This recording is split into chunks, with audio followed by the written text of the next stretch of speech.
Hujan berterusan sejak semalam mengakibatkan 3 daerah di Sabah dilanda banjir dengan satu pusat pemindahan sementara PPS dibuka di Kota Marudu pagi ini. Menurut Sekretariat Pengurusan Bencana Negeri Sabah, sebuah PPS dibuka di Sekolah Menengah Kebangsaan Tandik 2 bagi menempatkan 213 mangsa daripada 63 keluarga. Berdasarkan pemakluman situasi banjir dibuat pegawai daerah merangkap pengerusi Jawatankuasa Pengurusan Bencana Daerah JPBD dalam notis pengisytiharan bencana dikeluarkan 6 pagi tadi. 2 lagi daerah dilanda banjir ialah Pitas dan Paitan. Pemakluman tersebut dibuat berdasarkan maklumat di lapangan dan laporan diterima daripada agensi tindak balas JPBD di ketiga-tiga daerah susulan situasi banjir yang menyebabkan kawasan dikenal pasti mula terjejas akibat bencana itu.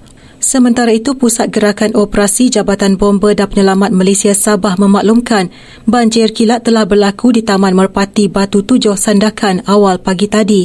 Balai Bomba dan Penyelamat Sabah menerima panggilan kecemasan pada 4.52 pagi sebelum anggota bertugas bergegas ke lokasi bagi melakukan pemantauan dan mendapati paras air adalah terkawal dan tiada operasi pemindahan dijalankan. Pasukan bomba menasihati penduduk sekitar supaya berpindah lebih awal ke kawasan selamat sekiranya paras air meningkat.